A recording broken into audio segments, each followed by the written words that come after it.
Universidad Loyola, Pablo Mian and Diego Luis Orihuela, and they will tell us about autonomous vehicles for sustainability in water environments. Pablo, Luis. Hello. I think that you've got to Luis the presentation because he will share the slides and we will be both presenting. Perfect. I see that he already is present now, so he should yes. Great. The presentation we all see it. So please start. Okay. Okay, so good morning, everybody. My name is Pablo Millán. I'm the head of the Department of Engineering at Universidad Loyola Andalucía, which is in the south of Spain. And this morning I'm here together with my colleague, Professor Luis Orihuela, who is the coordinator of our research group, to present our approach to sustainability in water environments using advanced and coordinated robotics. First and foremost, I would like to thank SECFOS and in particular Google Wozniak for inviting us to present in this seminar. So thank you very much. In our brief presentation, we'd like first to contextualize our research within the scope of the research group that we have. From this, we'll move to the problem of monitoring variables that affect sustainability in water environments.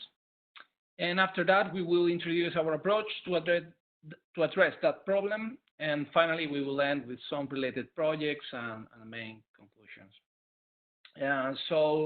First things first, our research group is called ODS, that stands from Optimization and Control of Distributed System, but it is also the acronym in Spanish for the so-called Sustainable Development Goals, because as you will see in a minute, the applied research of our group is focused on sustainability. In numbers, we are more or less 15 full-time researchers, although next year we will be close to 20 members in our research team. The research takes place in the context of cyber-physical systems, which can be defined as complex interdependent systems with mainly two parts. The first part is a physical dynamic system, so therefore a system that changes with time, that evolves. And the second part is the cyber system, which is composed in general of smart electronic devices that can interact with the physical systems and between them also. Within this framework, one can design algorithms for a large amount of modern systems ranging from smart buildings and smart networks to traffic systems, health systems, or Industry 4.0. But in this context, our group is focusing its efforts in two particular cyber-physical applications that involve sustainability and in particular that involve water. The first one is smart agriculture, also called sometimes precision agriculture, agriculture 4.0. Here the physical system are the fields that are producing food, and the cyber part can be these microcontrollers attached to different kind of sensors and cameras that can help to save water, energy, fertilizers, and pesticides. Agriculture, as you probably know, is responsible for the use of around 60% of the total drinkable water, and excess in irrigation typically produces pollution in both aquifers and surface waters because of the runoff. And secondly, our second applied research line is that called ASV for sustainability, so autonomous surface vehicles for sustainability, and that which will be the one in which we focus in this presentation.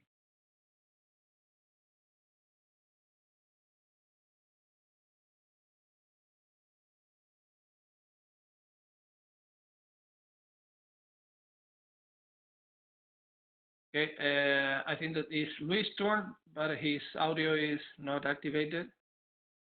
Okay, can you hear me now? Yes. Yes, sorry about that. Well, now I'm going to talk just a little bit about the sustainability in water environments, and more or less the big question is what's going on in our seas and how can we know what's going on in particular.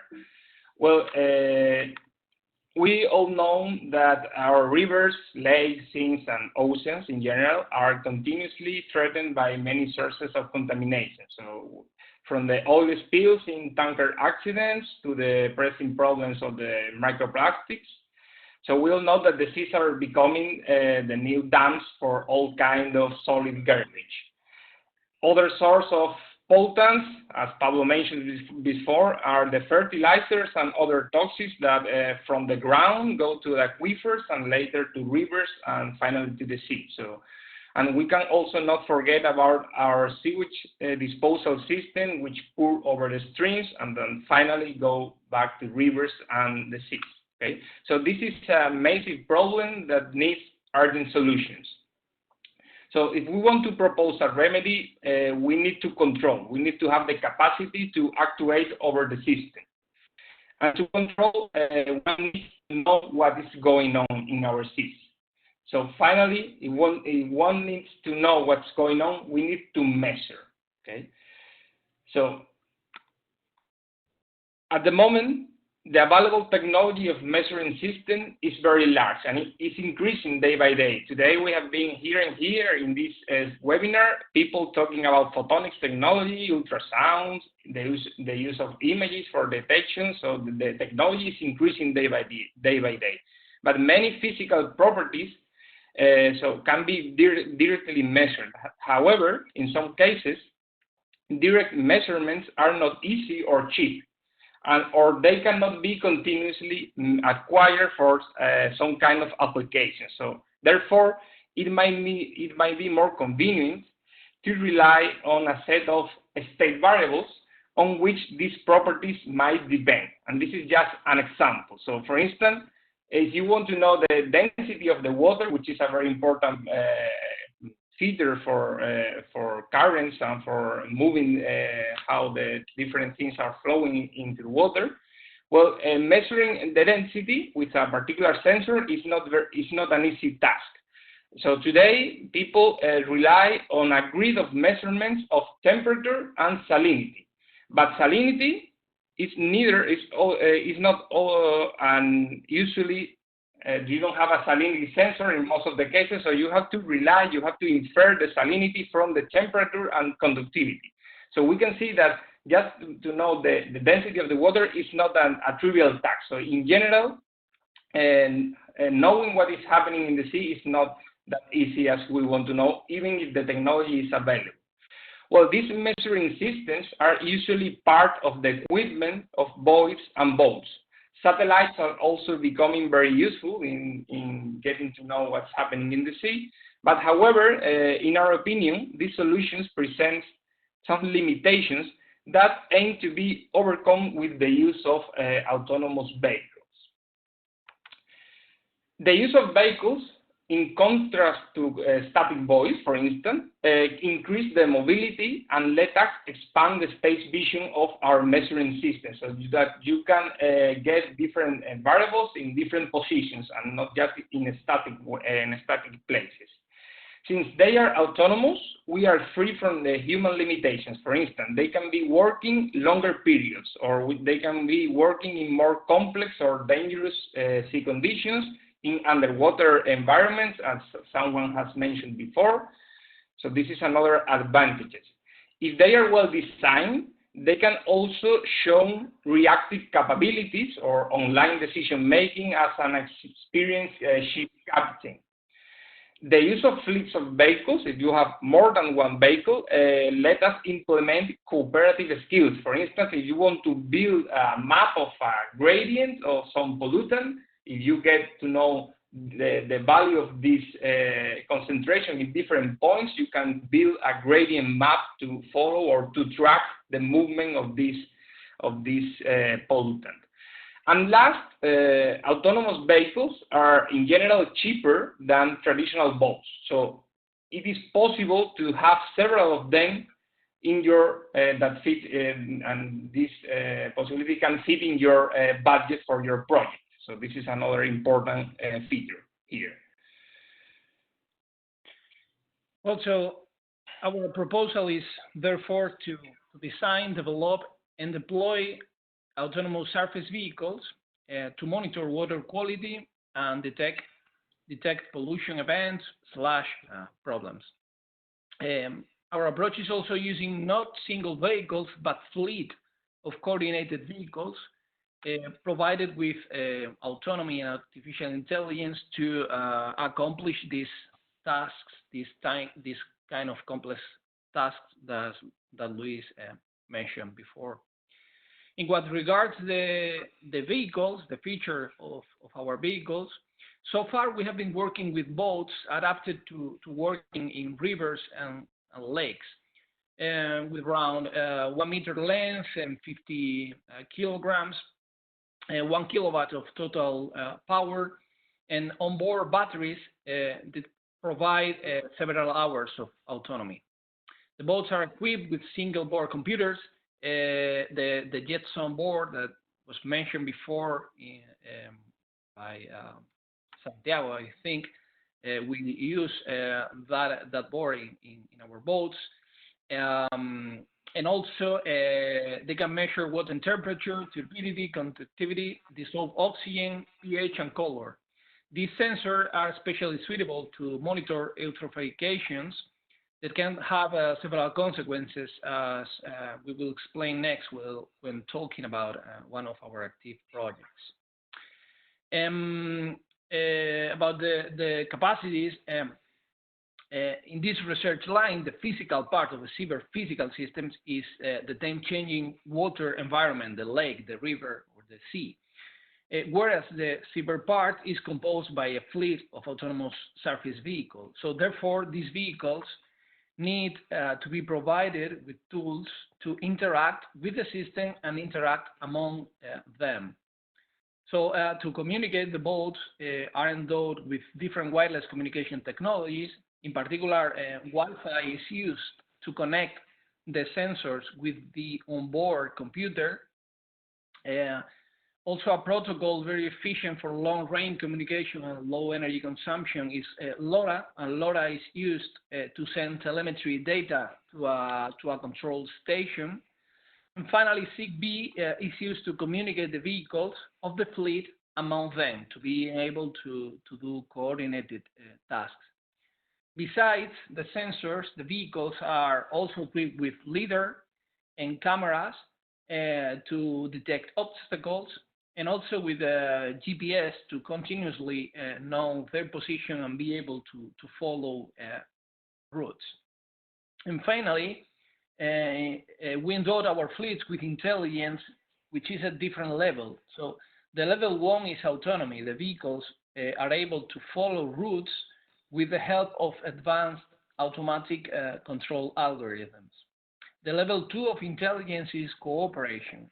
So the fleet is also able to communicate and coordinate in order to maintain, for instance, a desired formation, or to share and split a given task. And finally, level 3 is artificial intelligence / machine learning, and this entails high-level algorithms that can make automatic decisions on, for instance, where the fleet should go to monitor the water environment in the most efficient manner.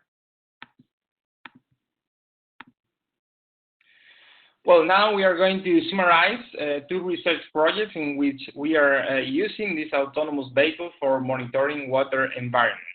Well, the first one is project Ipacaraí. Ipacaraí Lake in Paraguay is a 60-kilometer square mass water, and several towns are set around the lake. The most important ones are the cities of Ipacaraí and San Bernardino. The lake is for those cities is key for the tourists in the area. However, nowadays it has a major contamination problem. In particular, cyanobacterial colonies have proliferated in the last years due to inadequate dissolved oxygen levels. So therefore, in this project, the goal is to deploy a set of autonomous surface vehicles for real-time pollutant monitoring of the lake. It is a collaboration project funded by the Spanish Cooperation Agency, in which several entities, Spanish entities, join forces to the mitigation of this problem. The local partners are the Universidad Nacional de Asunción and Parque Tecnológico de Itapú, which provide local knowledge and on-site effort. This project is built over a previous one that they have there, in which a remote control boat was designed to implement some guided missions. The idea of this project is to move to an autonomous paradigm, in which the boat is now able to establish the optimal trajectories to follow and use artificial intelligence and learning methods. And then, with these trajectories designed by the upper layers, then a local autonomous controller will be in charge of making the boat track these paths. Well, the second project in which we are now working in this line is this project funded by Junta de Andalucía. And the objective here is the monitoring of critical infrastructure such as water reservoirs and rivers. Compared with the previous one, we are proposing here the use of a coordinated fleet of vehicles to benefit from the previous mentioned ideas. For instance, we can use multi-objective path planning in order to leverage not only the objective of the mission, but also the current battery levels of vehicles or the current state of the measurement system and so on. Of course, in order to deal with this new paradigm, we need to require to solve the problem of swarm deployment and guidance, and our idea is to use distributed control methods in which our group have previous experience in other fields. Well, so just to conclude, in our opinion, the use of autonomous vehicle must be considered as a very interesting option for the monitoring of water environments. We just wanted to say that everybody can join forces here. You can see that it is a very multidisciplinary task, from naval engineering to artificial intelligence, so many fields can find their place in this boat. So in general, welcome aboard here. Thank you very much. Thank you very much, both of you. Yes, so we start with questions. First one, anything related to detect plastics? Not for the moment, actually.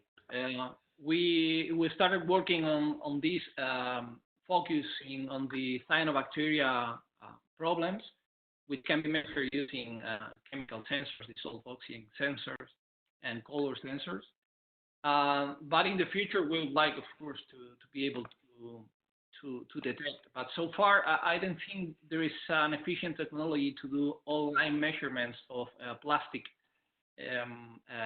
concentrations or presence. But in general, I think that for what I've seen, what is done is collecting samples and then analyzing in a lab, which is not very suitable for using autonomous vehicles.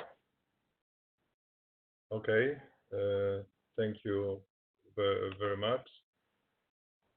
Another question we have. No, so if we see that, like with the other speakers, if we have more questions for you later on, of course, we will pass them to you directly. Thank you very much once again for your answer and for your presentation, which for me was particularly interesting because you include in your presentation most of the technologies which we talked about before, in fact, and it's clear demonstration that here there are really great potential for collaboration projects in this sector.